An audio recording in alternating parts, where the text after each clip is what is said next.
if everyone can hear, I don't see the arm. What's the problem? We just haven't been able to get the cameras to work. That's You mean they can't see us? Oh my gosh. tragedy, isn't it? And they're all saying, thank God I can see Jim. You can hear us though, right? They can hear us. Back to my radio roots. All right, well, with that, we can go ahead and get started. We can go ahead and do introductions as we normally do, both in person and online. Abigail, would you like to get us started? Yes, good. I don't. Would you be able to just speak into it? Oh, this is a different. Good evening, Abigail Flores, Hillsborough County, Safety and Mobility. Hello, I'm Chris Fillerhop with Hillsborough County Community and Infrastructure Planning. Sally Thompson, citizen at large. Alden Watson with the Environmental Protection Commission. David Saletti, citizen at large. Peter Davitt, citizen at large. Jim Shirk, citizen at large. Tim Horst, City of Tampa. Then Gordon, TPO liaison. Katrina Corcoran, Planning Commission rep. David Aylesworth, member at large. Jonathan Forbes, citizen at large. Fantastic. Okay, well, we can go ahead and, I guess we got a quorum. Looks like a pretty full room. Is that right, Ben? So that's good there. And then Gail, any roll call that you need to do, we'll turn it over to you. Okay, since I can't see in the room, if you could please let me know that you're there in person or virtual. Tim Horst, In person? Jim Shirk, In person, Katrina Corcoran. Katrina, In person. Christopher Fellerhoff, In person, Abigail Flores, In person. Corporal Anderson, Virtual. Joel Yap, Virtual. Elaine Watson, In person. Brent Buffington, Virtual. Frank Coffiner, Daniel Rodriguez, Joel. Brenton Mosher, Virtual. Jonathan Forbes, In person. Peter Davitt, in person, David Aylesworth, In person. John Kubicki, Faye Miller, Brandon Littleton, Jacob Brunel, Virtual. Mike Disco, Sally Thompson, In person. Edward Newsom, and David Kaleli. Saletti, in person. Okay, and you do have an in-person quorum. Thank you. Okay, thank you, Gail. You know, move on to the public comment. If we have anybody in the audience or online, now's your time to do so. Okay, hearing none, we can. Hello. Emily Hinsdale. Yes. Hi, sorry. This is Emily Hinsdale with Sidewalk Stompers, and I was here for public comment. Okay, great. Go ahead, Emily. You have 3 minutes. Thank you. I just wanted to share an invitation and a request for some assistance from all of you. Sidewalk Stompers will be hosting Tampa's first Critical Mass bike ride on September 22nd as part of World Car Free Day. I'm sure all of you are familiar with the Critical Mass bike ride concept. This one is the same thing, but for kids. We will be riding through downtown Tampa, starting at the Poe Garage and ending up at Perry Harvey Park. Again, this is the route for World Car Free Day, and this is particularly a ride for children. Council member Lynn Hertak will be leading the ride. We have several volunteers helping with this. So my invitation is for any of you to come with children, grandchildren, friends, neighbors. And my request for volunteers is that we are looking for experienced riders to act as intersection monitors because we will be learning urban street riding. So we will be stopping at all intersections with red lights and staying in the bike lane and following what we need to do to be safe in the city. So I'm hoping to have some experienced riders stand at the intersections on Cass Street and all of the streets that intersect it through downtown to help make sure that kids stop before riding into the intersection when the light is turning yellow. If you are interested in assisting us, please reach out to me at sidewalkstompers@gmail.com. And if you have any questions, please let me know. Thank you. Thank you, Emily. Is there anybody else who'd like to make an announcement? Comment? Okay, hearing none, we can go ahead and move on to members' interest in future topic requests. I just wanted to mention, I guess some of you got the postcard that we're getting $100 back from the, I had somebody, a couple of people ask me if that was for real because there's so much stuff going out there. But the other question is, if the citizens are getting this, what's happening with the balance, and will any of it go into trails or stuff like that? So I don't know if anybody knows anything or has heard anything. I only know what's been published online and what's you see in the newspapers. Sounds like part of it's going towards this, part of it's going towards the whole legislative or judicial fees to get the verdict, and then there's gonna be some money left over for transportation. As But- far as what the split is on that, But what does the county, what do the county folks know? Do they know anything? The county administrator? Personally, I could. yeah, we will know, the city and the county and Temple Terrace, like everyone's gonna get a slice of the pie, Right. whatever that is, and when I know, I'll definitely inform the group. Okay, because this postcard just came out of the blue. I didn't know it was coming, and I didn't know if that sort of meant that maybe something else was gonna happen with the rest of the balance sometime in the not Well, too the distant date on the future. postcard says that December 29th is the last day, so I would imagine sometime in the first quarter of next year, we'll find out where it's going. Okay. I mean, Bruce, the way I filed mine and my wife's, because I'll take the $200. You mean you didn't keep receipts for every bit of tax you paid? Could you imagine? And the question there is whatever extra is there, is that what comes back to the county, or who gets it? I wouldn't. I believe it's divvied up like in a statutory way as far as population goes. The various local That's- agencies, I just wanted to make sure it was real. yeah. Anybody else? I've got a personal announcement. This is Peter Davitt. Our house is under contract and is being inspected today. We have a hopeful closing of the 15th of October. My wife and I are moving to Rochester to spend time with our grandchild. You can't do that. You have to get permission from us. So I will most likely be at the September meeting and probably the October. I don't see us getting out of Dodge until early in November. So, but it's been a pleasure. And like I was telling the guys up here, I'm going to hopefully find something like this that I can put my life into up there. And can you find somebody to take your place here? I'm sure Ben will find somebody. He's got that magic list of, I could pay him, shuffle them like this. Look who's on the top today. Somebody will show up. Thank you.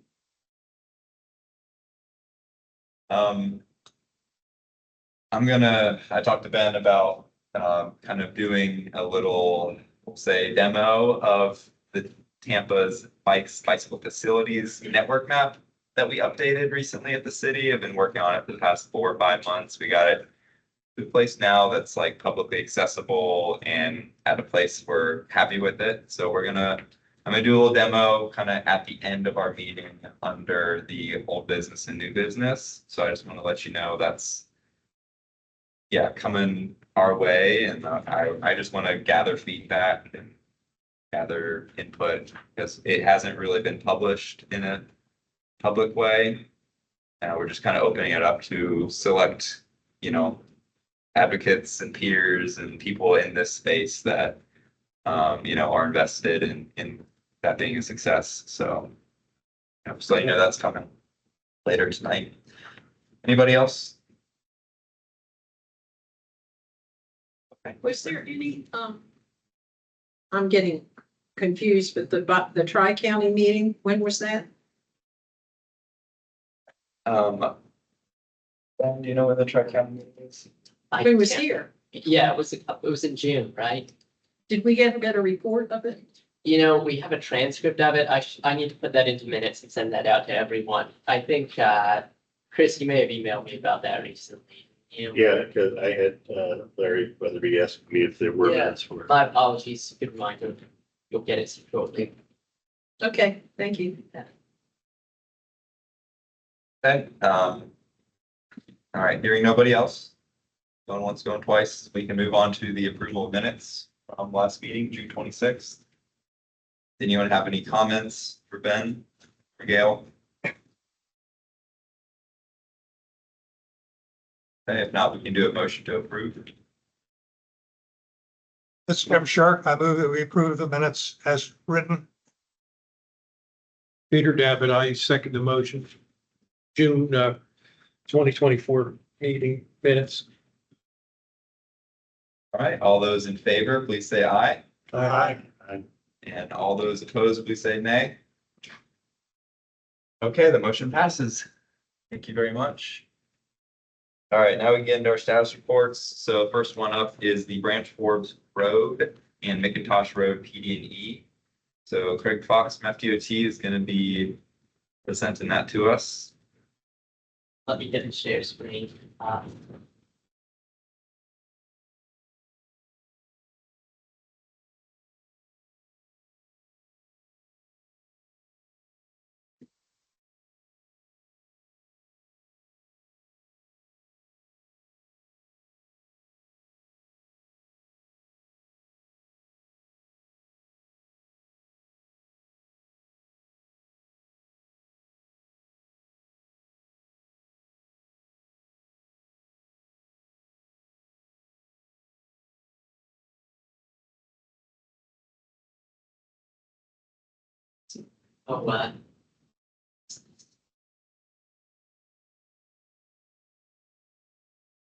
Good afternoon, and thank you for having me today. My name is Craig Fox from the Florida Department of Transportation, District 7.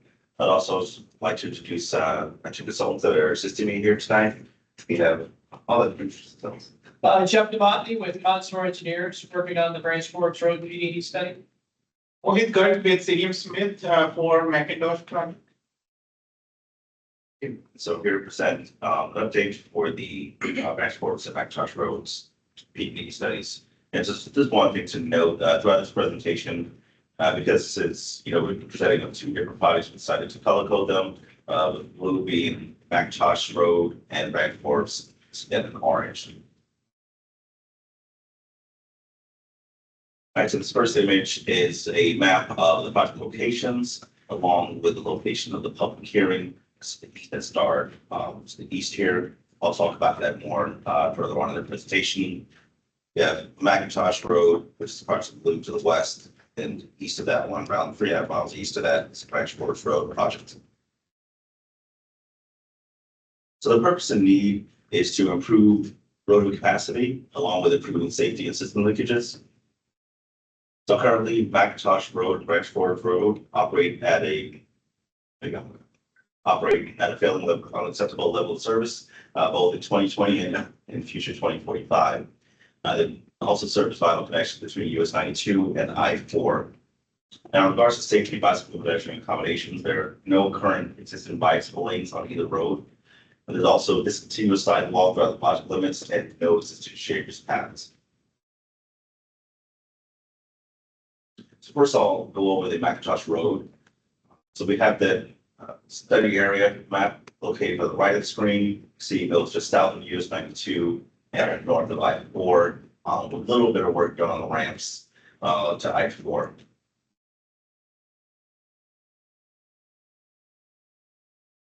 So Microsoft Road, it does connect to Florida's strategic intermodal system, which are both I-4 and US 92. It also connects to regional centers, both in Tampa, which also connects to regional centers in Tampa and Tampa Bay area, and also connects to the hurricane evacuation routes, which are also I-4 and US 92. So the image on the left shows the existing typical section. The image on the right is a rendering of that. The length existing between 10 and 11 feet, with a 2 to 5 foot non-paved, unpaved shoulder. And also the posted speed currently is 40 miles an hour for Microsoft Road. The parts are a little over a mile in length. The goal is to provide 2 additional lanes in each, one additional lane in each direction. So it'll be increased from 2 lanes to 4 lanes, along with improving the I-4 on ramps and off ramps. And right of way will be required for stormwater management facilities and also floodplain compensation sites. The image on the screen now is a rendering, the typical section rendering of McIntosh Road. So you'll have 11-foot lanes, 2 in each direction, along with sod separator, and then a 10-foot shaded path on both east and west sides of the roadways. And you see the image, we also have a gravity wall on the west side. Some areas it's a bit of an elevation difference, so we have to have a gravity wall in there to reduce right-of-way impacts. There's also some gravity wall on the east side too, but it's minor comparison to what's on the west side. And also the target speed is target and design speed is 35 miles an hour. So we're going to be dropping that speed from the existing 40 to 35 miles an hour. So a little history on the traffic volumes and crash history. So the 2045 traffic volumes ranges between 16,500 and 34 to 34,500 ADT with local service staff. Nothing's done. Crash history between 2015 and 2019. It's around 175 crashes along the corridor, and that's over this, well above the statewide average. No crashes for a corridor of similar, a corridor with a similar facility. 47% of the crashes are rear end types, indicating that a large part of the reason is due to the congestion along the roadways. And there are currently within that time frame, there are no reported bicycle or pedestrian crashes and no reported fatalities. That's bike, pedestrian, or motorist fatalities. The image on the right, they show a heat map of crashes within the area. See where it bulges out, that's where you have an increased amount of crashes.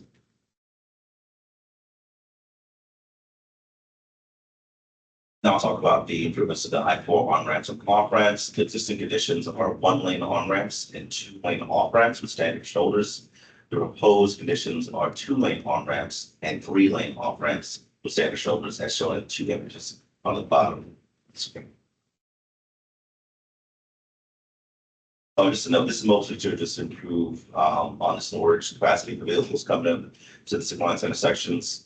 On both the projects, we're going to have signalized intersections at the bottom of the ramps. One of the facilities there are not existing signals there, so it will be approved to us here today.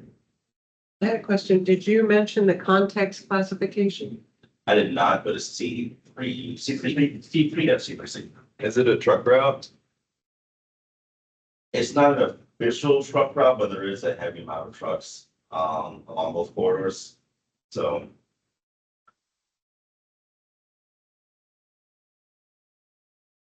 onto the stormwater management and floodplain compensation sites. There are 5 proposed stormwater management facilities, with 1 existing on-site within that right of way and 4 proposed off-site. So that requires an additional of 10.62 acres of right of way for those stormwater management facilities. There are also 5 proposed floodplain compensation sites requiring an additional 28.12 acres of right of way. That's because the project lies within the FEMA flood zone for the 100-year floodplain. So the PDE study is looking at natural resources, cultural resources, including archaeology and archaeological and historic resources such as forever, social environment, and also the physical environment and impacts. And more information about these will be available at the public hearing. And we're also going to put up the draft reports on these 21 days before the hearing, which is going to be next Thursday. And they'll also be available at the library. which I'll get to at the end of the presentation. So reviewing the project costs, the roadway widening, that's 32.8 million for the right of way for stormwater. Floodplain compensation sites, that's around 25.5, coming down to a total construction cost of 45.3 million, total estimated project cost of 112.8 million. So this is consistent with the transportation improvement plan, fiscal year 2024-2025. We are currently working with the MPO to update the LRTP, since they're going through, the revision from 2045 to 2050s. The timing of it just kind of made more sense for us to hold off on adding it to the current one, to go to open tip amendment, and just rather just add it to the new plan. So that's why we have the 10% of the LRTP on this screen. So the public hearing is going to be September 26th, 2024. I'll have more information about that as far as the location goes. And we anticipate study approval in the first quarter of 2025. Now, in regards to project funding, design is currently partially funded. We are not currently funded for right-of-way acquisition or construction at this time. Now we'll move on to the branch forbes PDP setting. So you see similar project limits south of US 92 to north of I-4, about 3.5 miles east of McIntosh Road project. So again, it serves important corridors for US 92 and I-4, but also connects to the same hurricane evacuation routes and also the same strategic intermodal system network that the US 92 and I-4 presently. So the image on the left is an image from Branch Forbes Road, a similar typical section with 10 to 11 foot lanes in one lane each direction, with current on paved shoulder ranging from 2 to 5 feet. That's a little less than a mile, like 0.6 miles. It's going to provide an additional lane in each direction and also make the same similar improvements to the I-4 on ramps and off ramps, and by the way, will also be required for stormwater management and floodplain compensation sites. So here's rendering of a typical section for Branch Forbes Road. Have 2 11-foot lanes in each direction, 3-foot paved shoulder, along with a grass separator, and then a 10-foot shared use path on both the east and west sides of the roadway. And the design speed currently is 35. Sorry, I didn't mention that on the previous slide, but it's design speed, post speed 35 miles an hour, and the design speed will also be 35 miles an hour. So reviewing the traffic and crash history, the 2045 estimates are between 13,500 and 41,000 ADT. From 2015 to 2019, there were 183 reported crashes, with the crash rate above the statewide average, and also a good chunk of the crashes were 4% were rear end types. There were also no reported bicycle or pedestrian crashes and no reported motorist, pedestrian, or bicycle fatalities within the project limits. And again, to the right, you can see a heat map of the crashes. What was the context clause? See also. Actually, Oh, sorry. Branch Forbes Road is an existing C2. And during coordination with the county staff and working with the typical section, we'll be looking at C3 for that court. Thanks, sir.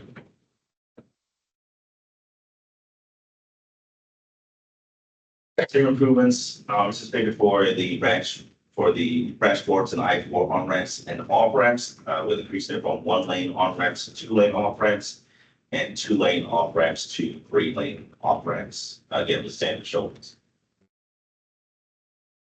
Are you gonna have controls there also? Like- Yes. Yeah, they're not signalized today, so they'll be the signals at the intersections, both the north and south side. At the, on the on-ramp and off-ramps? Yeah.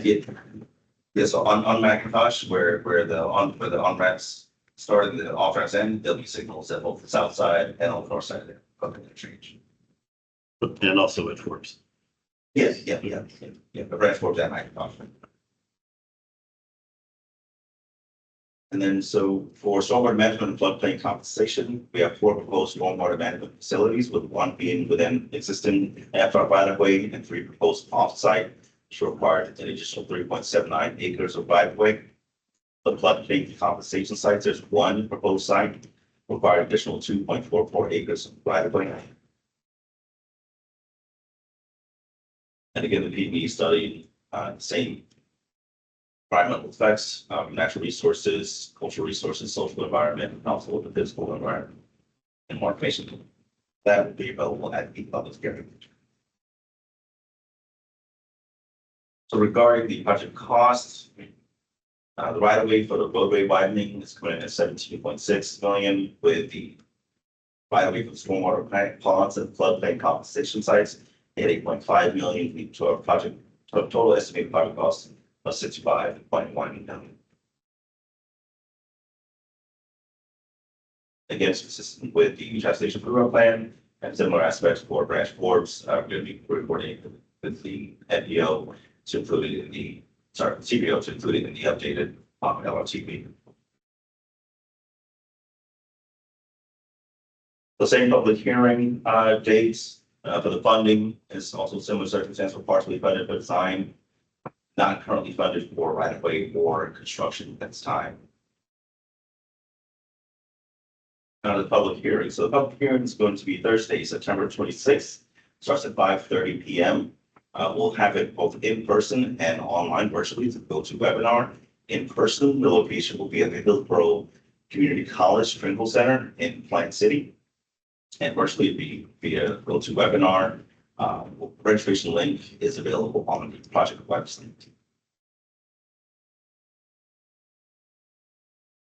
So here are the content information with both the QR codes to both projects and also my number and email address on the screen, and now I'd like to open for questions. Questions or comments? Peter Davitt. I'll go first.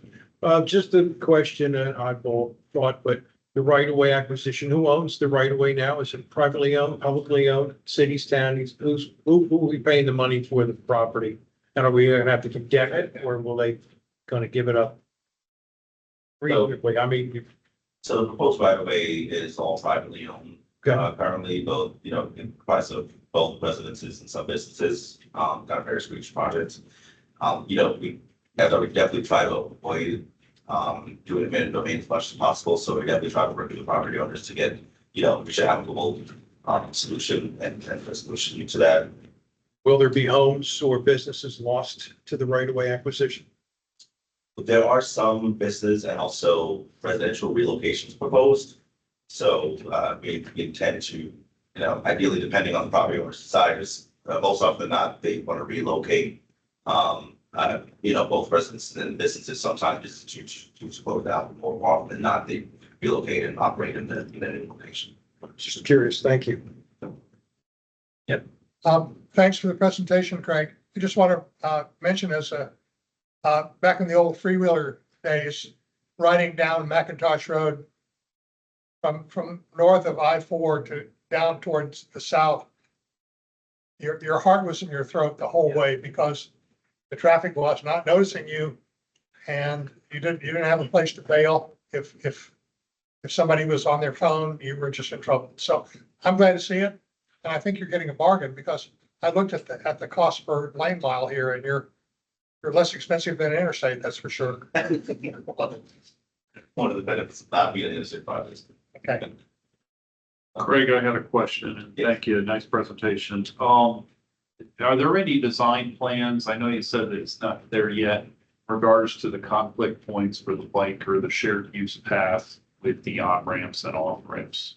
Or is that the thought was going to be that's what the signalized section is going to be for? So we do have design concepts, and those will be on the website about for the public hearing. Okay.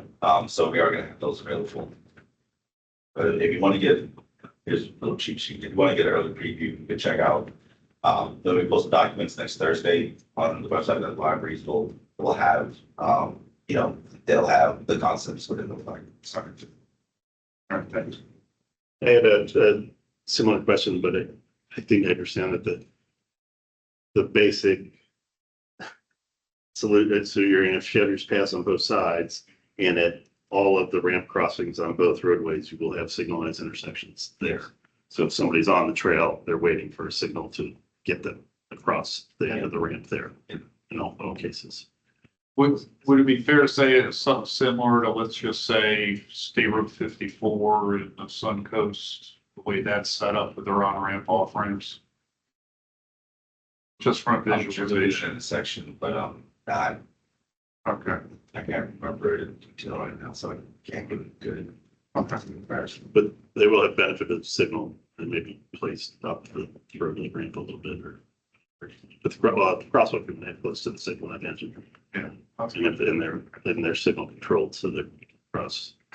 I was just noticing that the description of the extent says from US 92 to north of I-4. Yeah. But both your maps kind of show a little bit of work going south of 92. Is that correct? And will the shared use paths kind of continue on south of there to some sort of dead end or So- stub out? Yeah, so right now we're anticipating that, for McIntosh Road, so we're anticipating that they'll end kind of at US 92. However, we are purchasing, although we won't continue the shared use path south of 92, we are purchasing the right of way so that it's wide enough to accommodate it in the future. We just didn't want to be in a situation where we're having a trail that just literally just stops. Or Right. Are you intersection. continuing the road widening south of there though? Well, it's more so just, I mean, there'll be some intersection improvements. And it's more so to make sure that it kind of lines up with the Okay. wider school section to the north. So it's changing a little bit, there's some turn lanes that are gonna be added. All right. Yeah, it's to carry the fourth lane, Uh-huh. fourth lane south of the Uh-huh. intersection. And then we'll drop them south of the intersection. but like the intersection will be the- built out. The pads around the intersection will be built to accommodate a trail width facility. Yeah, the idea is. that But the it just right won't of way extend to down the- Yeah, the the right of line. way to the south would be to accommodate a future extension. Right. Of those shared use paths. But you'll get people across the road at least at this point. Okay. Yeah, I guess just make all the ped ramps and everything wide enough for the future And then space as well. is that true on both roads? Yeah. Okay, and then on the north side, it just kind of peters out after you cross the ramps or? On Branch Forbes, Harvey 2 Road is the road Uh-huh. that leads you to Dinosaur World. That's the first intersection, so we'll carry a shared use path up to that intersection. Okay, And to do the same thing as we narrow down, we'll still have right of way for future extension if it ever happen, but Okay. we'll essentially have the shared use paths at that intersection. but you'll get people across the intersection. At least up to Harvey 2 and through the interstate. Oh. Right. Right, but at Harvey too, is there gonna be all four corners improved on the ped landings and stuff like that? There won't be a specific head crossing across Branch Forbes, but we would provide the landing on the four corners. Okay, So so, they could cross the side street. okay, and so that's just a stop control for Harvey two there? That's gonna stay that way? Yes. Right, but the intersections could be functionally a little bigger because Branch Forbes will be wider. Correct. Okay. There'll be 4 lanes through that intersection on Okay, Branch Forbes. okay, And same thing for McIntosh, like we have 4 lanes and then there's a Gore and McCone Road. uh-huh, And then after that, we are transitioning to the existing sidewalk. okay. Okay, I can't off the top of my, we just updated our greenways plan. And I, off the top of my head, can't think what we've got in that area, but ultimately, I think anything we have up there, if it's close, we will ultimately want to try to get close to that, so I'll send that to you guys just so that you know, have that, and if we get real close, we'd love to, you know, Connect to it. to connect as fast as we can while we're out there. I've got a couple comments for you guys. First thing, I'm happy to see that we're not proposing any high stress bike lanes or anything like that. Shared use paths are appreciated. So yeah, thank you there. And guys, it's congestion. So it's local road, so it's congestion with Hillsborough County, so, definitely Hillsborough County is definitely supportive of that and encourages anything. Yeah, I think that's definitely in line with that best practice and kind of, your own manual updates that you've done in FDM for that. And then also love the design speed, target speed, posted speed, 35 miles per hour. That's great. It's safe speed for that context. I guess I did have one concern as far as you had like a 3-foot shoulder on both sides of the road, I believe on, what was it? Branch Warren's Road. So that came about with coordination, with Hillsborough County, and what the reason why they wanted it was so that in the case of an emergency vehicle or say a stalled vehicle, there could be enough room for vehicles to pull over to like allow emergency vehicle to get around, also stalled vehicles to pull over, still to not completely shut down traffic flow on those roads. So it's showing for Branch Forbes, and that's because we kind of, the coordination with the county, Branch Forbes was kind of happening after the coordination for McIntosh Road. So it's a good chance that McIntosh may be updated in the future to include that 3-foot big shoulder, but as of current now, with the 2 sections of coordination that we had initially with McIntosh Road, it did not include, the cops did not request that we increase the 3-foot big shoulder. That's the reason why it's different. Because I guess I don't like that in a sense of, you're adding additional pavement with additional costs for that, 1% of the time, 0.5% of the time usage.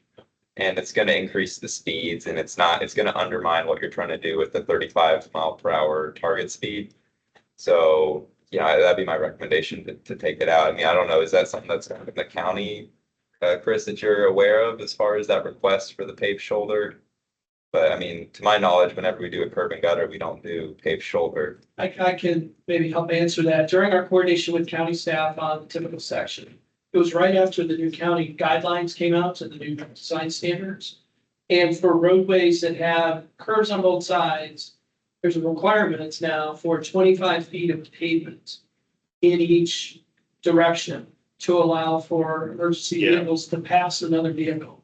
And that was the premise for that, still striping as 11-foot lanes to encourage, slower speeds, but still provide for an emergency vehicle to pass. So What is the situation that there's 2 lines of vehicles backed up and what people are going to pull onto the shoulder, or they're just going to, because in that case, it's like, can't they just hop the curb, pull up the curb? I just don't think that's what should be driving our roadway design. This was a long involved process, and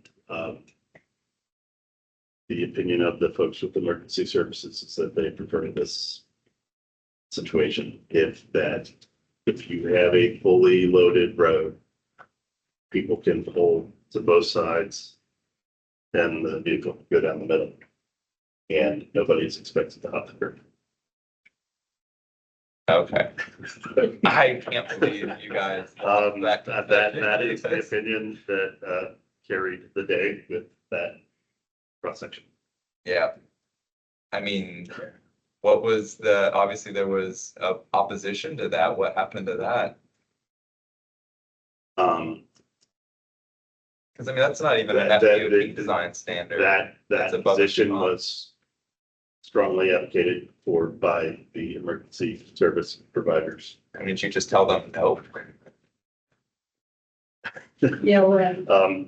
It's not my position to tell Well, I mean, in the name of safety. rescue personnel no. I mean, and those decisions happen high above me. Yeah. But that's the consideration that. Yeah, that should not be the highest priority because I mean, 60% of their calls is crashes.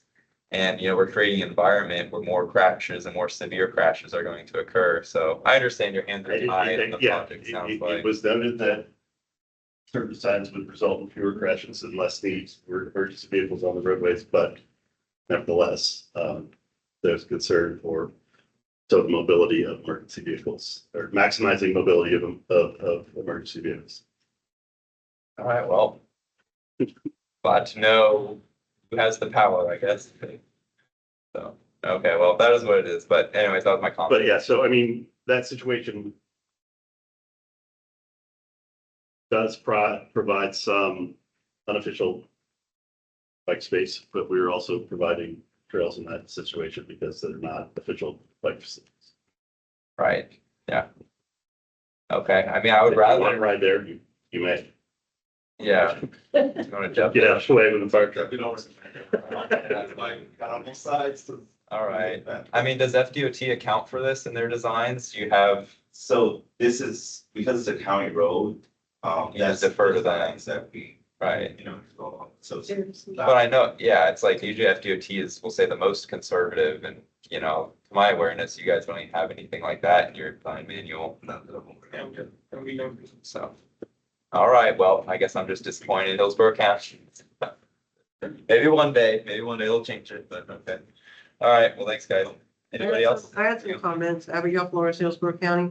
So do you know the 85th percentile speeds there on either corridor? I don't know off the top of my head. We didn't do a speed study as part of our evaluation. Well, what speed management elements are you going to put in there to make sure that drivers do comply with the design speed? So one of them was, narrow lanes to 11 feet. And also with, Blacktop Road, we are proposing, mid-block crosswalk with RFB with the, flashing yellow lights. There just to say, with the bus there, there's a mobile home development on the west side, the schools to the east, so I have put it in there to facilitate some station crossings. That's the one. And to have like on, because it's more, right now it's a rural section and then now we are converting it to more urbanized section, right, with the curves on both sides. So that itself provides speed controlling. Are you gonna put any landscape in the medians, like trees or? There's because there are turn lanes, there's limited amount of availability, landscaping, and the PV phase, that's not something that we analyze because the design phase can often, we don't really know what's gonna what kind of be made in the future. But that could be certainly something that's explored in design, but it's PV phase, it's not something, landscaping is something that it analyzes. We don't have like 22 feet throughout the corridor. We have, whenever there is a turn lane, like Craig mentioned, we don't have the 22 feet. So the median is pretty narrow. Have you guys looked at center line hardening where you're reducing the radius and extending the noses? Will there be pet refuge? You guys looked at that? So we did extend the noses where possible, but I don't think we're able to. At the future, not we're able to do that basically have traffic here within the settings. But we did like to set the nodes as much as possible and also allow the bus walks to make for the shortest crossing distance possible for pedestrians and cyclists. So you mentioned one mid-block. Why weren't more scoped or mid-block crossings? Well, that's where the activity is anticipated to be on branch boards. There's not a lot of activity along the corridor. So just not really, there's not really a lot of generators like there is on McIntosh. And plus, of course, you get to the intersection, the interchange, the kind of more where you are with the crossing opportunities. So we want to provide it in a way that provides safe passage to the schools. And also safe passage for the residents of Western. And then, of course, at the interchanges, there are signalized intersections for service crossings too. Because you mentioned county criteria, so we have a complete streets guide and we have the context 3C, as you mentioned, for both of these corridors. They do recommend crossing at 1/8 inch mile offsets. So obviously, we want to match the land use that's there today and the land use that will be there when you estimated AUT of 35,000, I believe I saw. So we would like to, comment would be to look at opportunities for more mid-blocks because of our complete streets. We're trying to achieve what is in that manual. And so that's what we'd be expecting. The other thing was about the crossing and speed. And is there any opportunities? I know some districts are doing chicanes on roads like this with these type of volumes. So in other districts, they have done chicane. Yeah, well, there's two kind of concerns that come with that. One, relatively slow, the process is a mile long. It makes it a lot shorter between actual interchange intersection and US 92. In addition to that, traditionally gain that would also have greater likely impacts and potential, and I'm sure that would trigger any kind of relocations. Yeah, I will say that at the interchange ramps, we've got a wider median because we're accommodating double left turn lanes in both directions at the ramps underneath the bridge. So the median gets a little wider through there. And then at US 92, we're accommodating double left turn lanes at that intersection as well. So with the median width changing from wider at both ends to narrower in the center where it's 22 feet, you'll have a natural chicaning of the lanes following the narrowing and widening of the median. So while the roadway itself doesn't like chicane it move, the median width will allow the lanes to shift. And then, you mentioned flashing beacons at the mid-block crossings, and so have you considered overhead hawks, or I know you guys are doing the mid-block TED signals now, so could you consider that, especially when you're talking about ADPs of 35,000 in the future? So that's, I know the county is moving towards at higher volumes and or higher speeds, the overhead. So multi-lane would trigger that, or high volume or high speed would trigger control, a stop control. So. Again, we can do it during the design. That's my I comment. mean, in an ideal world, you could just keep it at the 35 mile per hour where RFBs are sufficient. But obviously our concerns here is that, you know, we're going to build a roadway that's, people aren't going to be driving 35 miles per hour. They're going to be driving 45 or 50. So yeah, any kind of speed control elements you can get in there would be appreciated from a safety perspective. And the other thing we've been looking at the county is raised crosswalks. So this may be a good opportunity that because of the low speeds and the mid blocks, we've been doing raised when engineering judgment provided for that.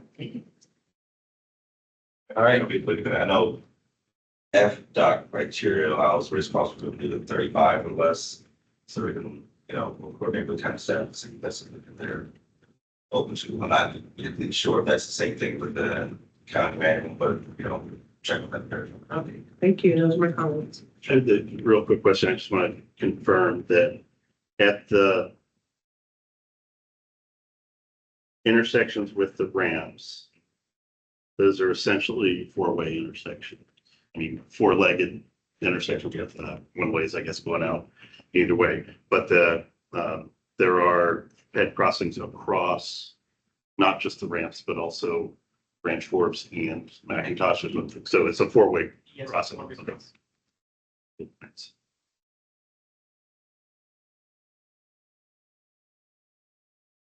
Well, four-way, but 3 lanes, because both the signals is not.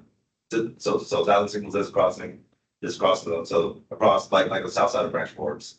There's Okay. one, and then two. So at the approaches Yeah, away from the interstate, I guess, would have. yeah, and then on the north side, then there's. So there's one opportunity to cross the principal road. Yeah. At each of those signals. Yes. All right, well, I think we'll close it there for comment, feedback.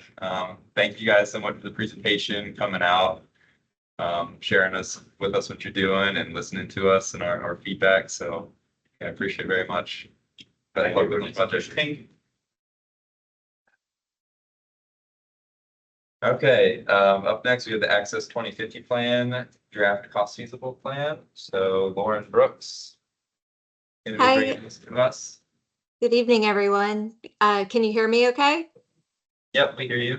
Okay, great. Can somebody grant me access so I can share the presentation? Thank Yes. you. Okay.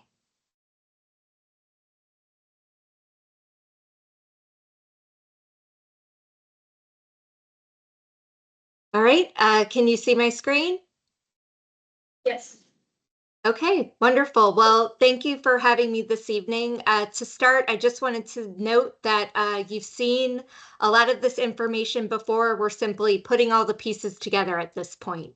So with that being said, it's been a long road since we initiated the development of the 2050 Long Range Transportation Plan, otherwise known as Access 2050. We started back in 2021 with the creation of growth scenarios. We then prepared needs assessment technical memoranda for each of the 5 investment programs that are part of Access 2050. We also prepared forecasts for reasonably expected revenue sources.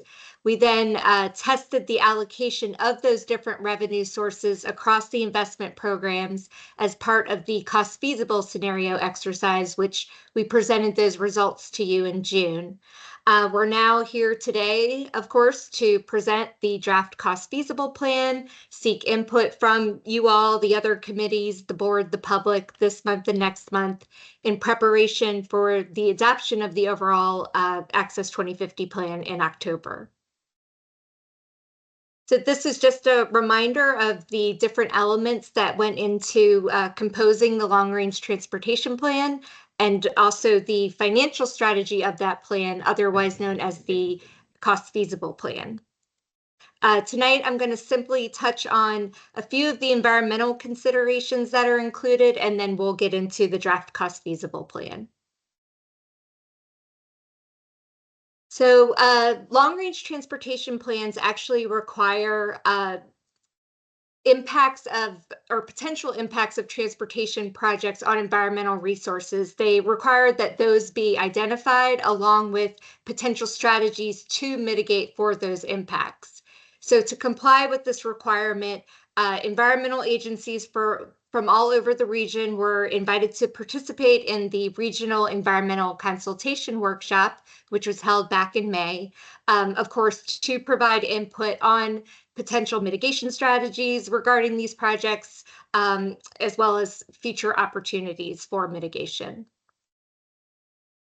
The left side of the screen shows some of the comments that were received as part of the workshop. One sentiment that frequently surfaced was the need to include long-term resilience in the cost-benefit analysis of transportation projects. And really the impetus behind this thought is that if you look at transportation project impacts on environmental resources from a holistic standpoint, and then prepare a comprehensive mitigation strategy to address those impacts, you'll save money in the long term, as opposed to piecemealing the mitigation as transportation project impacts arise. All right, we're now going to dive into the draft cost feasible plan. So again, just a quick reminder that the needs assessment technical memoranda that were prepared for those 5 investment programs that I mentioned before, and the revenue forecast really served as the main components of the draft cost feasible plan. To reiterate, as part of the cost feasible investment scenario exercise, we allocated the revenue sources across the 5 investment programs to determine what needs could be afforded to meet our performance targets and then ultimately our transportation vision. The scenario exercise also helped us to better understand financial trade-offs with those different revenue allocations. Of course, based on input received from the TPO committees, the board, and the public, a preferred investment scenario was selected, and that guided us, with the development of the cost feasible plan. So again, just a reminder that as part of the cost feasible investment scenario exercise, we explored 9 different scenarios. We looked at 2 low funding scenarios, which accounted for existing revenue sources only, and we allocated those revenue sources based on our trend spending pattern. So how we're allocating our funds today across those different investment programs, that's how we allocated them under these 2 scenarios. For the high funding scenarios, we accounted for existing revenue sources along with 4 potential local revenue sources. And those included the renewals of the community investment tax, the 9-cent fuel tax and the first local option fuel tax, as well as the enactment of the second local option fuel tax, which would be a new revenue source. And of course, with the the allocations for these different scenarios, those vary depending on what scenario we were evaluating. So again, based on input received, scenario 2 was selected as the preferred scenario. I know this color is a little bit light. For this particular scenario, we accounted for the existing funding sources and the potential local funding sources. However, we were directed to exclude the second local option fuel tax from the mix. It seemed less likely for that particular source to move forward within the same time frame as the renewals of those other 3 potential local sources that I mentioned. And under this particular scenario, we allocated the existing revenue sources and the potential revenue sources based on our trend spending pattern. So the left side of the screen shows a breakdown of the available revenues by type or by source. The right side of the screen shows how we allocated those revenues across the different investment programs based on our preferred scenario or our trend spending pattern. One or a few things to note, FDOT funding composes a large share of the available revenues. So this is one reason why the major projects investment program percentage is quite high. Local funding is predominantly concentrated on those projects that fall under the umbrella of good repair and resilience. So this red bar right here. And just to remind everyone of what types of projects fall under each investment program, good repair and resilience predominantly includes maintenance type projects. So bridge maintenance, fleet maintenance, road resurfacings, and then of course, stormwater and drainage improvements to enhance our resilience. Vision Zero encompasses those safety enhancements. Smart cities, that's more technology focused. So advancing our traffic management systems and our traffic operations. Real choices when not driving includes our bus services and the provision of dedicated trails. And then major projects are those large scale, big ticket type projects that entail capacity improvement projects on roads, and then of course, fixed guideway transit service. So again, just a quick reminder that the needs assessment technical memoranda that were prepared were based on measurable performance outcomes. The cost feasible or the draft cost feasible plan is our financial strategy to fund needs as determined by those needs assessments at the highest performance level as dictated, of course, by the community and then as documented through our needs assessments. These are some of the target metrics that we are attempting to achieve to address our existing transportation needs through our trend spending pattern. The major projects investment program is treated slightly different from those other 4 investment programs, and that, again, a requirement of long-range transportation plans is for specific major projects to be listed out along with associated funding. The left side of the screen shows the funding allocations that were allocated to the different types of major projects. So the 3 rows show the types of highway projects, and then the last row shows the fixed guideway transit category.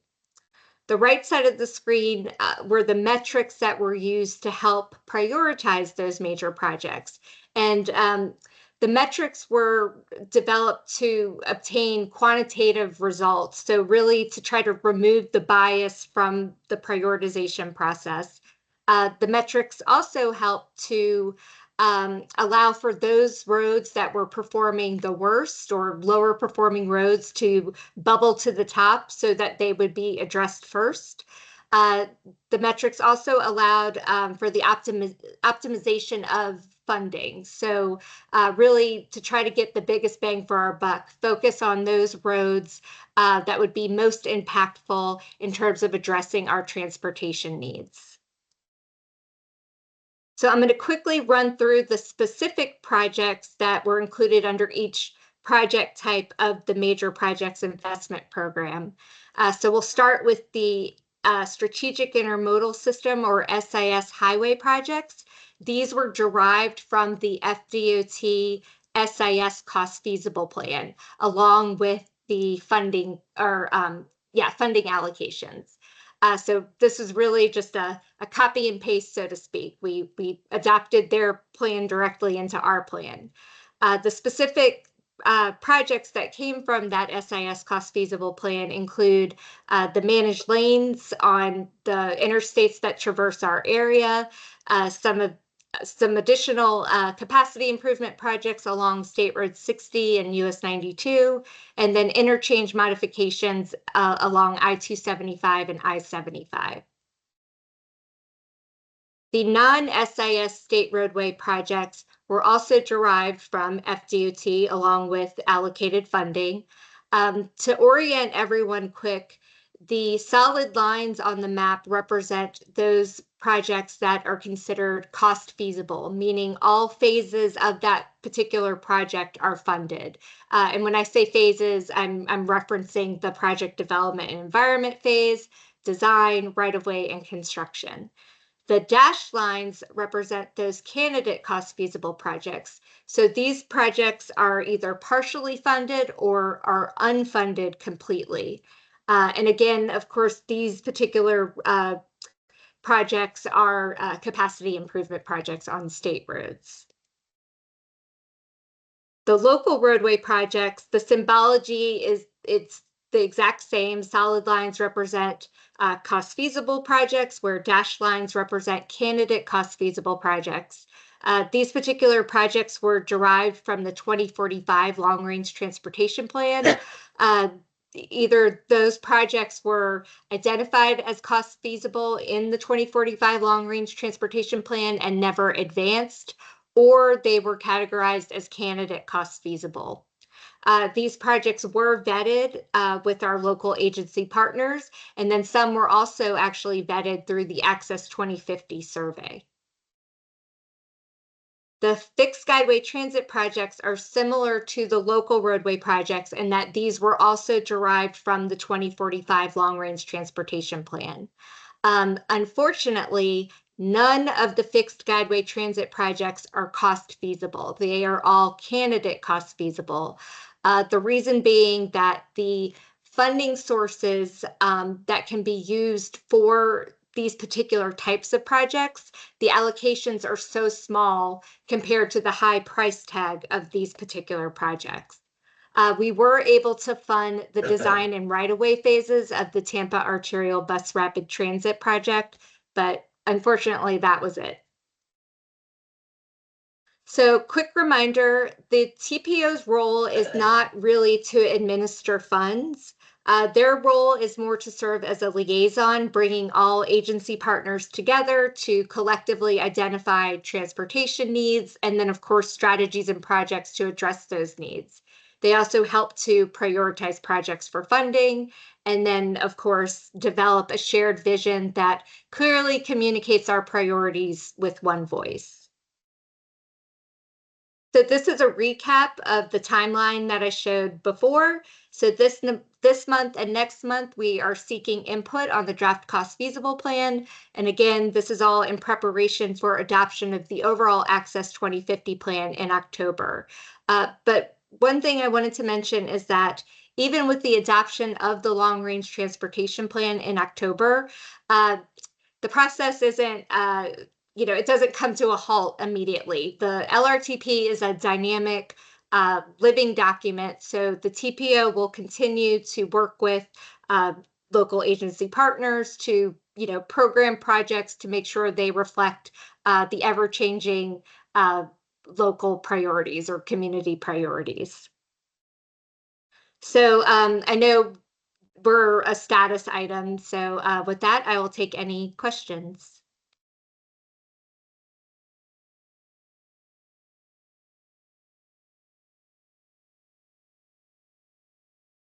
Can you all still hear me? Yeah. Okay, just making sure. Any questions for Lauren? Who decides? Who decides that this goes through? I'm sorry, who decides what? I apologize. Who decides that this goes through, gets approved? This is a plan. Who decides that this will actually happen? I guess the TPO board, but of course with advisement from you all.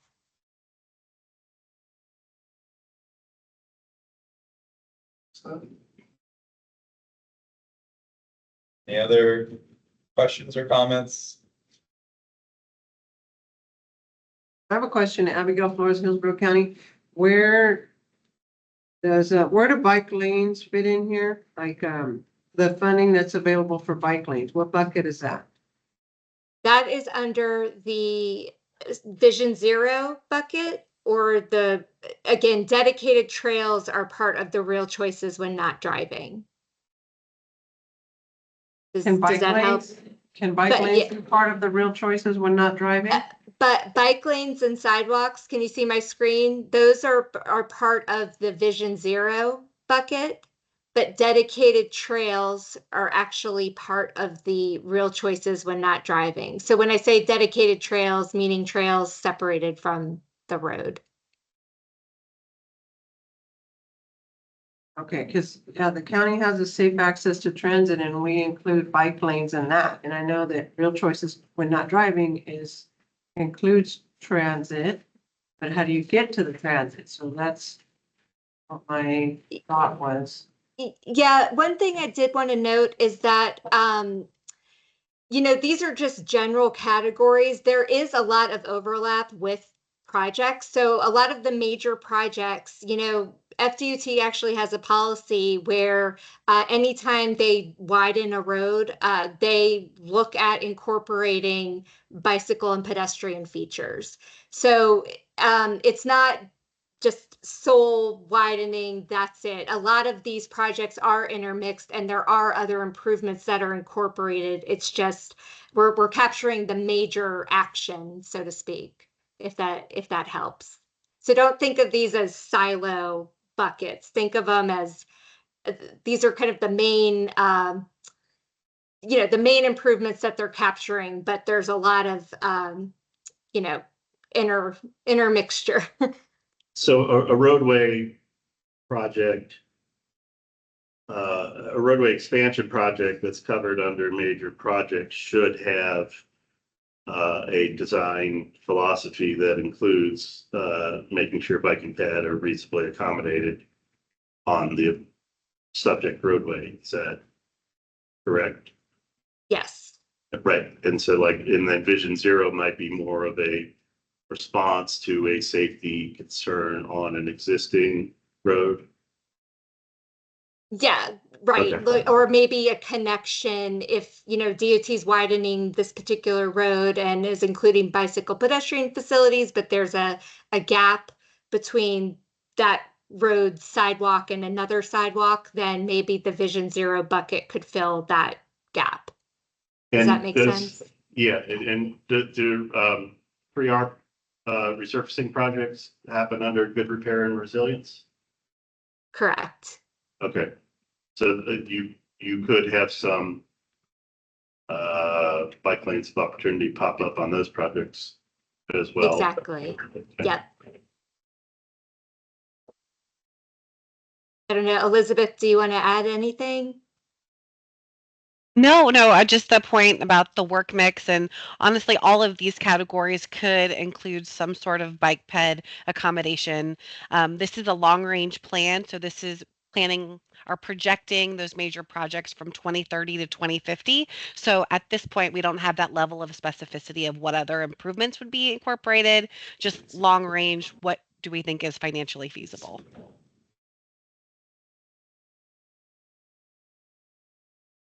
All right, I got a question. Instead of widening the roadways always, is there looked at opportunities to just build new road build new roadways as an alternative, or is that just not cost feasible? Is there's an opportunity? I'm sorry, I missed the type of roadway that you're asking about. Oh, just instead of always widening roadways, we need more capacity, like just building a higher number of roadways. Instead, like, we're not really building any new roadways, we're just widening what we have. Yeah, I mean, we work with our local agency partners to try to identify what is needed. So yes, some new roads have popped up. I think Sam Allen Extension is a candidate cost feasible project, and that came up in coordination with City of Plant City. So, you know, there are opportunities to include new roadways. It's just, I think widening just happens to, I don't know, that's always at the forefront, I guess, kind of fix the infrastructure that you have. It's probably cheaper than building a new road. Plus you have all the environmental concerns and, you know, everything that goes with building a new road. Okay.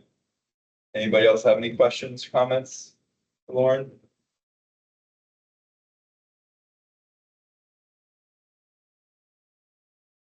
So if we wanted, say, a particular project like removed from the 2050 LRTP, is now the time to do that? Or will there be other opportunities in the future? Elizabeth, do you want to chime I'll take in? that. Yeah. Yeah. I mean, we'd be happy to take that feedback now. At your next meeting, you'll see this project list again. I think the earlier the better that you let us know if that's something that if that the committee supports, that would be helpful, but there will be more opportunities. Okay. This will be adopted in October. October, so we'll see it one more time. So. Yes. Okay. All right, well, yeah, that's something for us to keep in mind. All right, well, thank you. And I think that's it from us. Okay, thank you all. Appreciate your time. Okay. Next item here is the CIS cost feasible plan update. Lori Kent, is she with us? Hello, good evening, committee. This is Vishaka Shivraman. I'm going to be actually presenting the plan on behalf of FDOT. I'm the TPO staff, and FDOT was not able to attend today, so I will be giving you a quick update if that's okay. Yeah, sounds great. You got the floor. Okay, can you see my screen? Yes.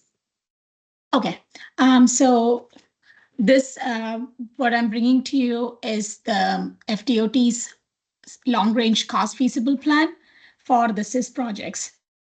So just to give you a quick update about this plan, this was approved on July 23rd, 2024. And this has been presented and approved by FDOT Central Office. This is brought to the committees after a while. So I'm going to be explaining what this covers. This is the main, this slide will help you to understand what is the CIS funding strategy. In this, you can see that the first 5 years covers the years from now until 2030, and the second 5 years, and then the third 5 years is your 11 to 25 years, which is considered as the cost feasible plan. After this, we also have the multimodal unfunded needs plan, which goes all the way till 2050. So all the projects which are in the cost feasible plan are financially feasible in these up to 25 years. In developing this plan, FDOT has gone through a lot of coordination with various departments, and the staff have considered the work program development by FDOT's previous cycles, the phases which are not funded in the first 5 years and the second 5 years of the previous cost feasible plan. They also considered any projects from unfunded needs that came up, which can be funded now. And they also they also coordinated with the MPOs across the state and looking at the LRTP and the priority list and the tips. They also received some funding guidance from Tallahassee and districts, executive management. So there's been a lot of working pieces that put together this plan. Initially, they thought that they moved forward, but then FDOT brought up the moving forward projects. So it stopped, it took a pause, and then it restarted. So this has been a plan which has been in the works since 2020. And this map, let me see if I can make it a little bigger for you in the screen. So this is a small map for all the projects in the District 7. If you can see that they are color coded by construction phase, right of phase, PE, or PD&D phases in the different colors. PD&D are your green colors. Preliminary engineering is your blue, construction is red, and right of way is your yellow colored projects across District 7.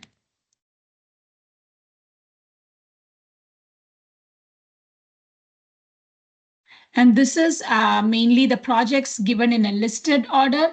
And this identifies all the projects which are in the 20, if you can see here, it's in the year 2035 to 2050.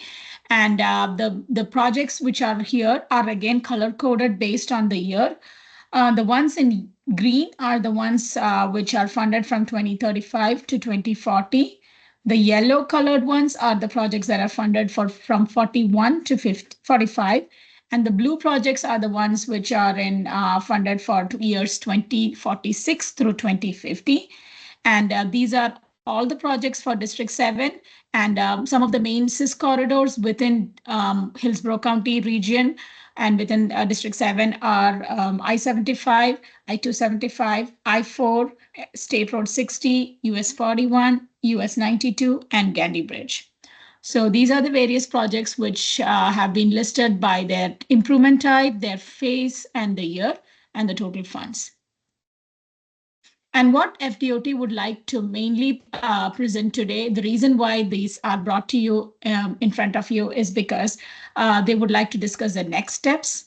Like I mentioned before, this plan has not been adopted, has just been adopted, but it has been in the works since many years. So this is the biggest reason. And this since 2017, they have been putting together this plan.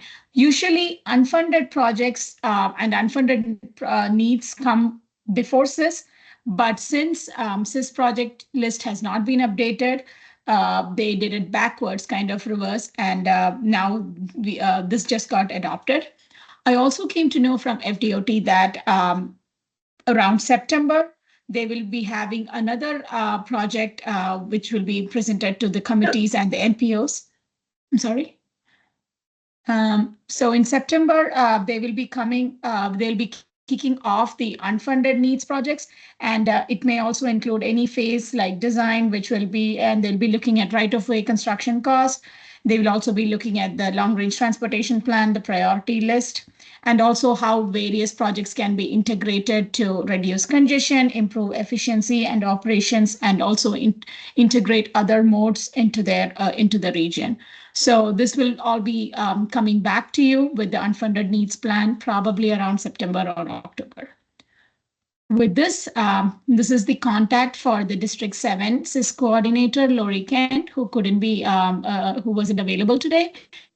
But I can take any questions from you.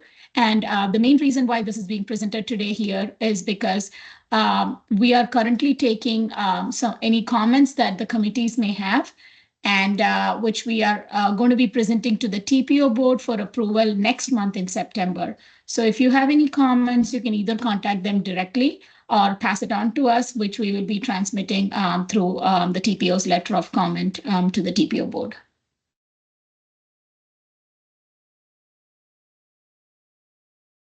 Any questions? Questions? No. Okay, hearing no questions, thank you very much, Lori.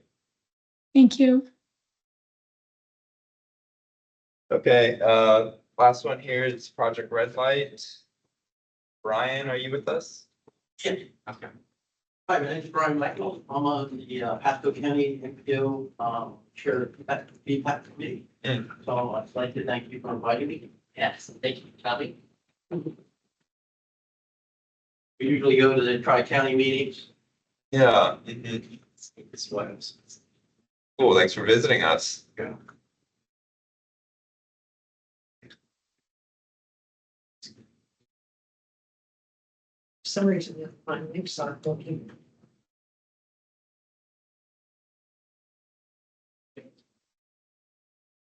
Nice. All right, so Project Red Light, October is Pedestrian Safety Month.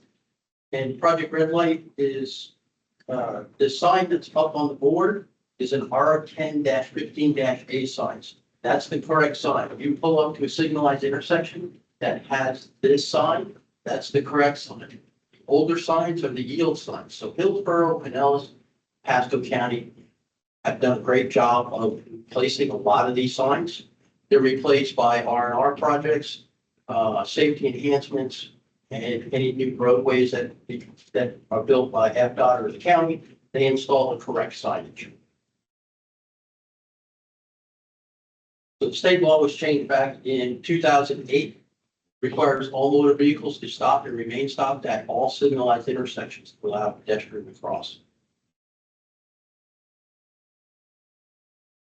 So the overview of the project is to create driver awareness to the sign change throughout the Tri-County Tampa Bay area at signalized intersections with a target date of October 1st, 2024 for Pedestrian Safety Month.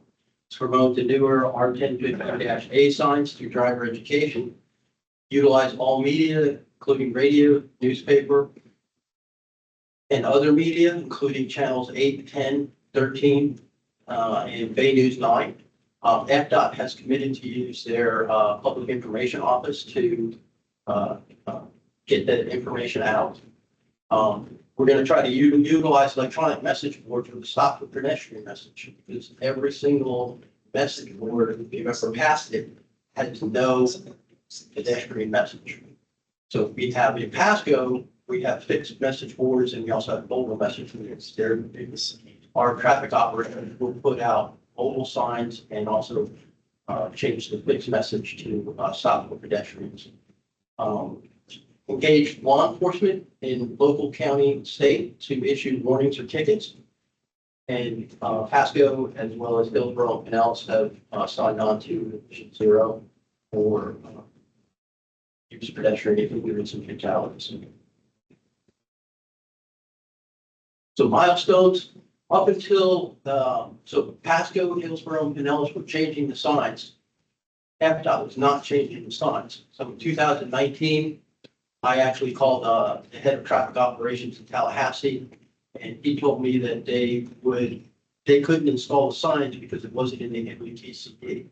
They put in a request to Federal Highway for clarification, and in November 2019, FDOT was given authorization to use the signs. So that's why FDOT has started replacing those signs. Since then, all law enforcement in Pasco County has signed on to the program, so they're going to issue either warnings or tickets. We're not going to tell them what to do if they pull over motors. It all depends on however the officer feels.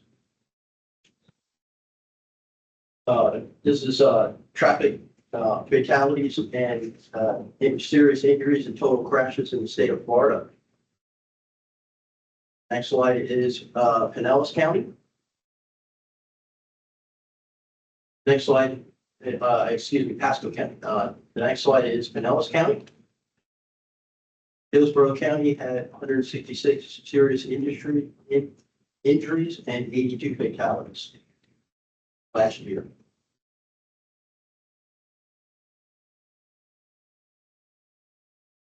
Video's not showing. So there was a video that's supposed to populate it here. I apologize, it's not there. It basically said that if you saw the dangers by design, the Tampa Pinellas area ranked 8th in the nation for pedestrian injuries and fatalities. Oh,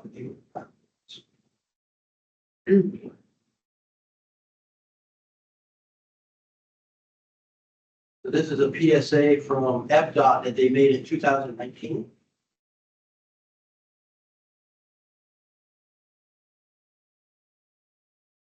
Are these signs only when they're crosswalks or? No, they're at any signalized intersection. It's just a reminder for I haven't pedestrians seen to it. stop. So with or without the signage, cars are supposed to stop and remain stopped. Do we have any of those for Ken? Yeah, I've seen them around town. Pardon? We have, I see them around town. They're usually on either I've place seen mounted them. on the side or overhead on a mast arm. Ben, then we have, sound. Sound. Looks like we're having some kind of error. So this video was made in 2019 by District 6, which is Miami. And they actually have the wrong sign in the video, but that's the sign that was available. And that was that was what was, the state, that was what the state went by, because they weren't allowed to use the signs. Should I take an essential step to South Florida? Yep, sorry. We all love to cut corners. They're often when it comes to others in the state of Ohio, getting 10 points, always cross at an intersection. Use the crosswalk as a signal, and when you cross, use your words. Teach the approaching drivers, you let them have enough time to stop. Drivers, you cannot cut this corner either. You're required to stop for pedestrians and crosswalk. It's a light wall. Yes, alert today, alive tomorrow. This message is brought to you by the Florida Department of Transportation. Bless you. So FDOT is actually looking into updating that video, but we plan on, one way or the other, we plan on using that video whether they update it or not, because the message is really good. It shows don't cross at mid-block, push the button to cross at a crosswalk, and of course for the drivers to stop for pedestrians.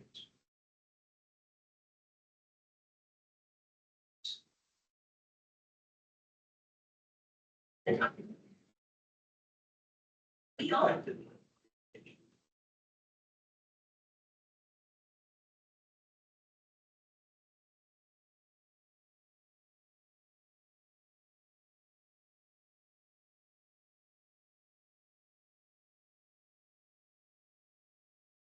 The other video, it wasn't from our state, it was from a different state, but basically it showed a pedestrian stepping out onto the crosswalk and a car going zooming by them. And there was a warning to stop for pedestrians, and if you don't stop, they had a police officer siren looked over. They talked to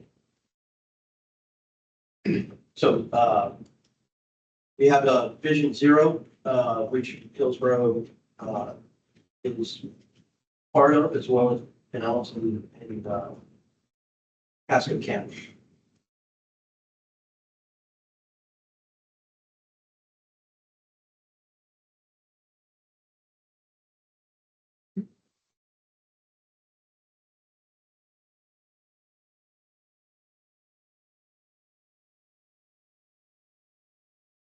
Basically, we're asking, now FDOT is doing the heavy lift for, doing their public, information office is gonna do the television stuff. In the next 2 to 3 weeks, we expect some material from them. In the meantime, I've made some stuff for Pasco County. We've got our tax collector's office. They have 5 offices with monitors in them. They're gonna put pedestrian safety message and promote, pedestrian safety month. And stop for pedestrians, stop for pedestrians at all intersections, which I shared with Ben. Our water department, has a newsletter that goes out inside every water bill in Pasco County. They're committed to put an article in their newsletter, and we'll also use our public information office in Pasco to get out the word for pedestrian safety month. So I'm here to ask to see if Hillsborough would like to join in the effort to promote pedestrian safety month. And either utilize, you have different levers to throw on your side that I don't know about, different ways to get the messaging out. St. Petersburg is very interested in the project. email us, we give them updates. I just emailed the city of Tampa, the, proposal, for the project to see if they're gonna be interested. And also share the, Project Red Light with, Best Foot Forward in Orlando. They usually do yield. They do a lot of yield at crosswalk, enforcement. But we're also trying to see if we can, get them involved. Okay, well, I guess we'll keep an eye out for it at the city and I guess the county as well. Okay, and I'll continue to share the information with Ben. You guys can release or use the information. Again, I expect in the next 2 to 3 weeks to get something from that about. Again, if not, we're gonna use, Lee Pasco is gonna use the PSA that they made in 2019. And again, I appreciate the opportunity to. So you're with the Pasco County. I'm the VPAC chair. Okay, okay. I don't work for the county, I'm a volunteer, but I happen to be chairman of the committee. And actually, I was on the committee originally in 2006, when we proposed a state law change that requires drivers to stop for pedestrian. Yeah, thank you for doing that. Good news is the law is passed, bad news is drivers don't know about it. But again, the signage was the Drivers key. know about it, they The just. signage is the key. The key was the signage. Now that FDOT and most of the signs. So if you go up to an intersection and you see a yield sign, that sign is the wrong sign. It's scheduled to be, it's going to be extinct in the next 3 to 5 years. That sign. The yield sign at a Signalized intersection. on the right turn lane, a signalized intersection. Yes. Okay. So does that sign Yeah. supersede as any There's one law in Nebraska near me, that intersection may have? kind of like FDOT. No, that's fine. Signs. City of Tampa doesn't really use the signs. Now, but- the sign is just a reminder that the car is supposed to stop for a pedestrian that's in a crosswalk with a walk signal, if it has a walk signal. The law state, I think I understand the message to be that the law states that a turning vehicle must come to a full stop before turning across. the It remains crosswalk. stop for pedestrian. And remain stopped if there's a pedestrian there. Yep. And I don't know about the interpretation, but the old MUTCD used to only have one sign that supported that at an intersection, which was turning vehicles yield to pedestrians. So now there's 2 signs to choose from. And I guess to promote the stronger law, we're turning out more of these signs which indicate support. Reinforce the law now requires the full stop if at a signalized intersection. Yeah, but Mike. There may be other places where yield is appropriate, but to be at a signalized intersection and turn across a crosswalk, you must stop first. And this is just more of probably semantics, but I'm looking at the third line here with permitted signal. Out there in front of. So if someone steps off the sidewalk into a crosswalk in the intersection's controlled, but the do not walk light is indicated, that's not permitted now. So that's why there's still confusion. If somebody's in the crosswalk, you have to be stopped for them, but I guess that is clarifying that the pedestrian is also under the control of the signal there, and if they violate the signal, I guess. Yeah. I don't know if you're welcome to hit them, but you know, they bear some responsibility if you do. Cars have to yield for pedestrians. Yeah, any pedestrian in any crosswalk must be yielded. But That's, wasn't the legislature or somebody trying to get, this is slightly off topic, but not the signalized on Bayshore and other, where they were trying to do away with them, remember? yeah, there was an unofficial, the difference between official and unofficial crosswalks. But there are ones on Bayshore, maybe other places Yeah. where and we talked maybe 6 months ago or something. Yeah. There was some move, Yeah, I don't. remove them. Yeah, to just clarify the confusion. But nothing There's gonna be happened. liability on the city if they don't clarify that with an unmarked crosswalk. There's an unmarked crosswalk at every intersection. Yeah. The question, the other question I have here, Brian, and thank you for the presentation, is what you have quoted in here, the 9,500 crashes, 7,300 injuries, 800 deaths. What's the year span of that? That was 2023. That was a single year. Yeah.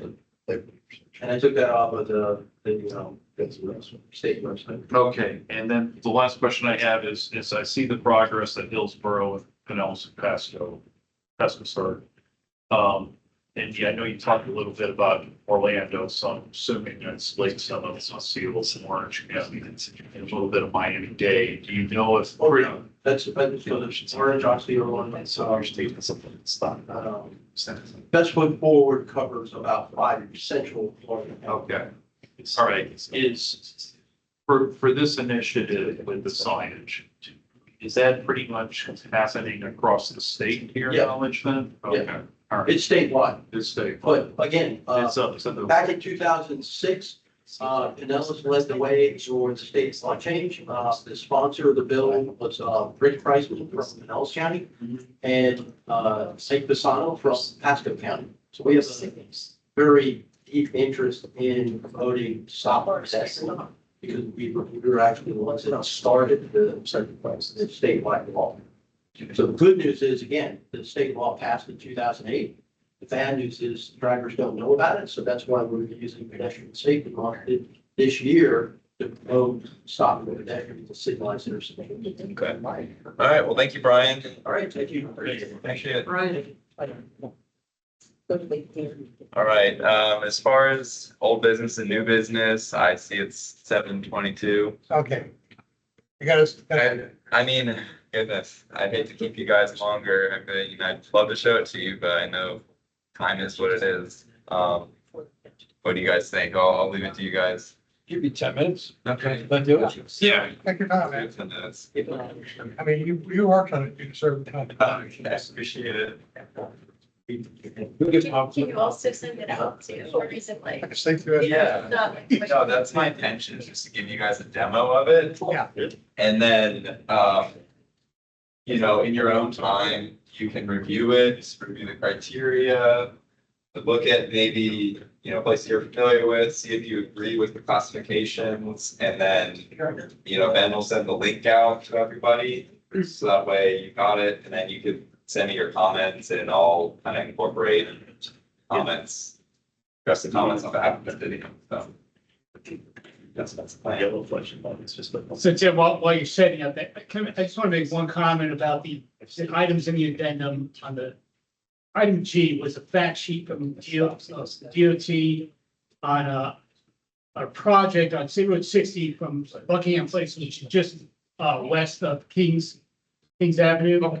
And it goes through just east of Pinecrest Road. It's in the design phase on that update, but it didn't talk about anything in design about that's a gap. Thank you. In the bike lane. Bike lane ends at Kings, heading east, and it doesn't pick up again until east of the Pinecrest. So I want to just make a comment that we hope that this design fills that gap. And that's that bike lane on State Road 60 for that specific project.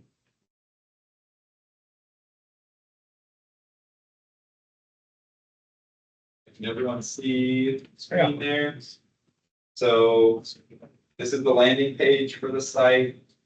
For the application here, it kind of specifies low stress bike network and what those items are. And then we also have the high moderate stress bike network. A lot of that is the kind of DOT type of painted bike lane stuff. So, and how we made that classification as far as what's, say, low stress or high stress. We have on the back of the sheet, I passed out the technical definitions for all of the categories. That is based largely in part off of this document, the chart here on from FHWA. This is their bikeway classification guide that they put out, and in that they have a chart that recommends, based off the speed and the volume of the roadway, what is an appropriate facility type to accommodate bike users. So that's what it's based off of. And you have that, and then there's like some additional stuff for multi-use paths. We use the shared use path criteria for the FDM. That we made an exception to include 8-foot trails, since that's a lot of what exists up in the New Tampa area. And yeah, That's what this is. I'll show you what the map looks like. We have an interactive legend here. This is what the map looks like. See, it's all sorts of different colors. We try to stick with the color scheme of green and red. So the green stuff being low stress facilities, and then the red stuff being the moderate and high stress stuff. So the idea is that you can come in here, you can click on and off different layers based off of what kind of rider you are. You know, if you're biking with children or someone who's very sensitive to traffic stress, you know, you just turn on all the, you know, the low stress stuff. If you're, you know, looking to put lots of mileage on your bike and, you know, you're comfortable and, you know, the painted bike lanes, then, you know, that's on there for you as well. So we try to make it an all encompassing kind of custom facility map. So this is, you know, the downtown Tampa area, and then, you know, you can see that you can kind of toggle these on here. So you can just, okay, I just want the multi-use paths. Where are those? Show me where those are in the blue lines. The separated or low stress bike facilities. So that is, you can see Cash Street, Jackson Street, some of Palm Avenue, Green Street, north of the interstate, Cleveland and Flat Street, which are separated bike lanes. North Boulevard, you know, meets that criteria as well, adjacent to UT. And then we've got neighborhood greenways, we got Gray Street here.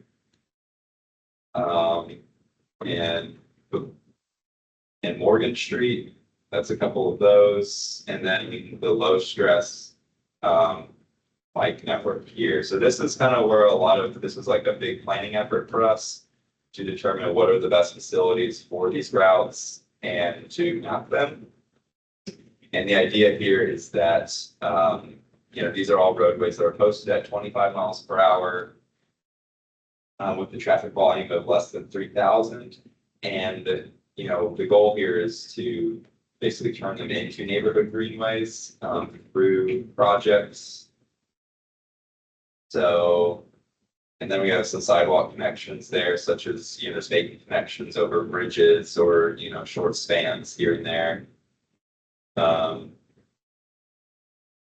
Yep, and then we kind of have like some moderate stress roadways in there as well. So Morrison actually falls in that one. That's a well-known one down in the South Tampa area. But until it has no parking, at least on one side, it's impossible.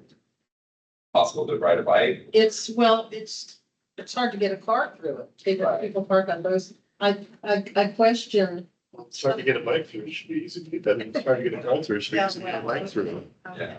But I mean, it doesn't, it sort of defies sense to call it a bikeway on some of these roads that are so narrow. And then until they do one side of the street parking, I don't know, I live in that neighborhood, it's. Right, yeah, so Morrison falls into the moderate category because of the amount of traffic volume on there every day. So it's higher than 3,000 cars per day, but it's less than 6,000. So that's where it falls on that ranking. So do you call, I mean, how do you determine it's a bikeway? Well, these are just shared roadways, right? There's no facility on there. Right. It's just good, say, paths as far as the placement of, you know, stop signs, you know, having crossings across like the larger, you know, collector and arterial roadways. And there's still a lot of crossings, you know, in this map that aren't addressed, and that's going to be kind of the ongoing process. Because, you know, you can see here, you know, this, or just turn on. Well, they don't even have sharrows, so I don't know how somebody would know that it was a bikeway. Exactly, yeah, that's kind of the process that we've identified the routes. And now we're looking to enhance them into bikeways via signs, pavement marking, traffic calming, that kind of thing. I think some of those areas you're gonna end up with the neighborhood in uproar. I mean, that's what the kind of public engagement process is about. So this is like from a ideal planning perspective where the routes should go and, what it should be. I mean, you think the traffic calming project would be, looked upon favorably. And I know speeding complaints are just, our bread and butter, the kind of complaints that we deal with in the city. And these projects would be a way to address that on the corridors. So, yeah, I mean, you can zoom into it, you can see, click on it, see what the facility is, it kind of pops up, gives you some information, do Leon Street, for instance. So yeah, any questions about it, any comments, reactions? I mean, so the idea here is, this is really built with the focus of creating that low stress bicycle network. That's a priority of the city to do that. And, we wanted to create a map that would help facilitate that and make people where that is. But with the understanding, we still need to show all of the bicycle facilities that have been built, for the awareness of people and just because, the money has been invested kind of thing. So that's the idea. I like the fact that you can link the layers on and off. Yeah. Sometimes we get these maps and there's so many colors, you're like, whatever. Right, yeah. At least if I want to look at, one thing, I can look at one thing. Mhm. And then I can digest that. If I want to look in my area or we're gonna have a ride some Thursday night, I can look in the area and just, just for the heck of it, I can look at it. But Yep. Would it be then on the web? The bike lanes.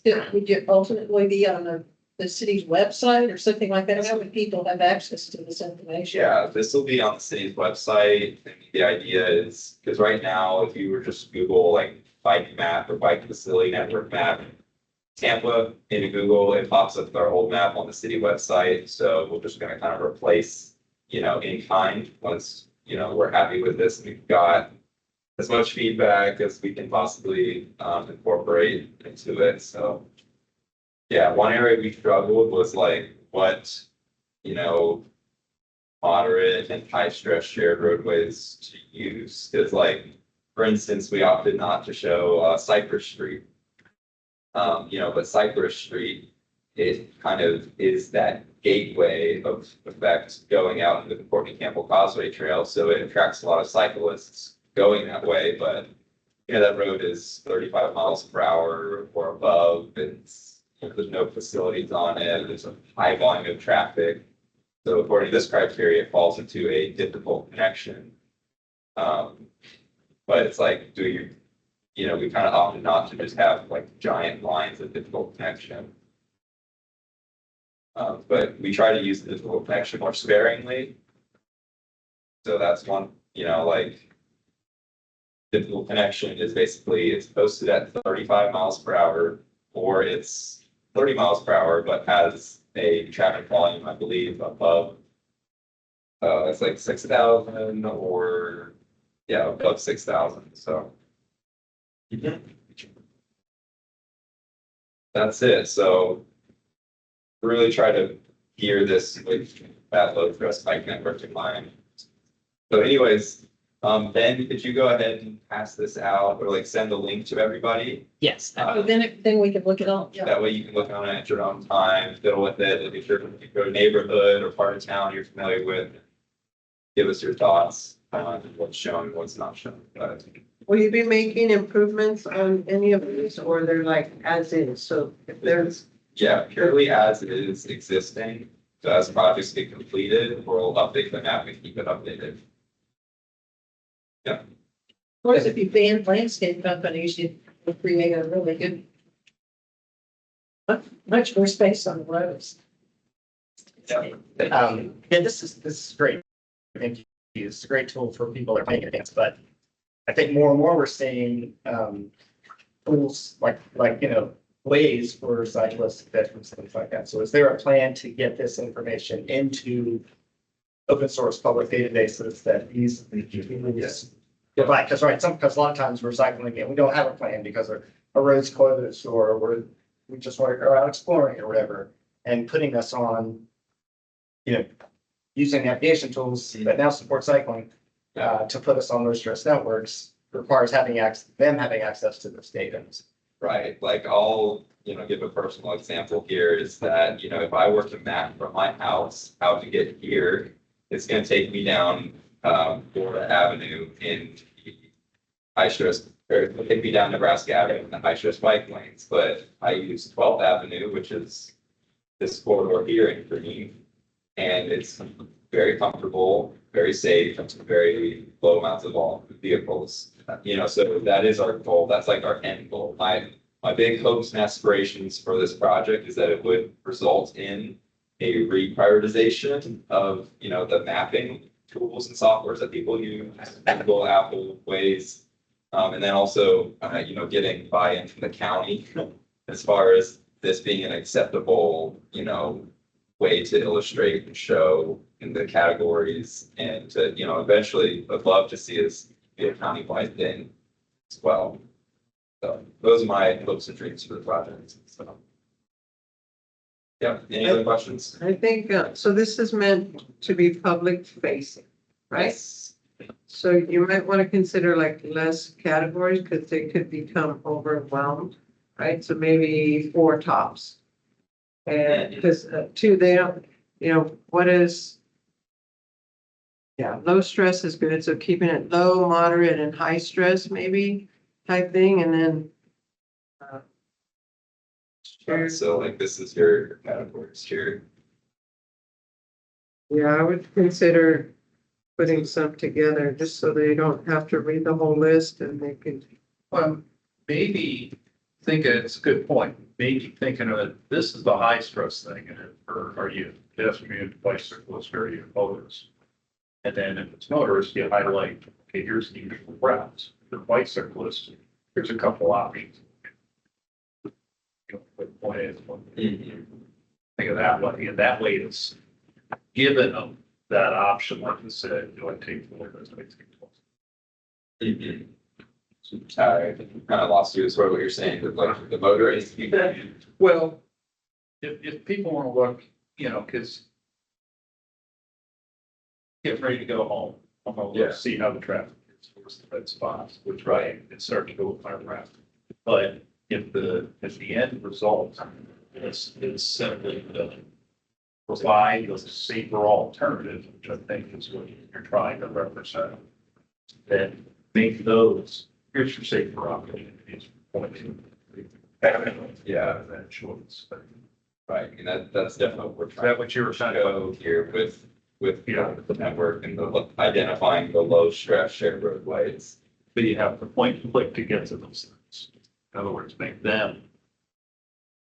Oh, make it like an application so that it tells you the route. Yeah. I mean, that's kind of the role of mapping software. So that's our eventual plan. Another thought would be like your web landing page comes down as welcome to Tampa, blah, blah, blah. Are you a bicyclist or a pedestrian? You click on, and then one takes you to choices for bicycles, one takes you to pedestrians. And maybe there could be one more question.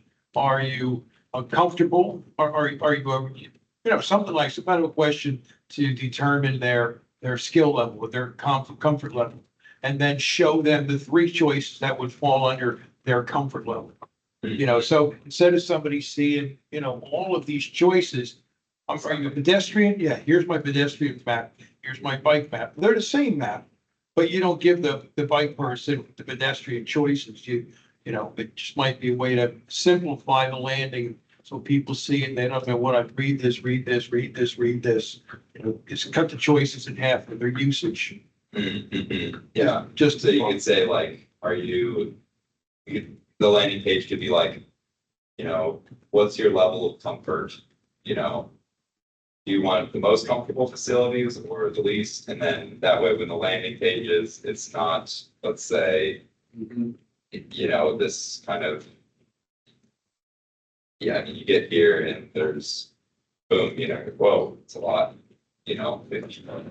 only was shown the lower stress stuff. And well, I would guess a few people are going to decline low stress choices. So you could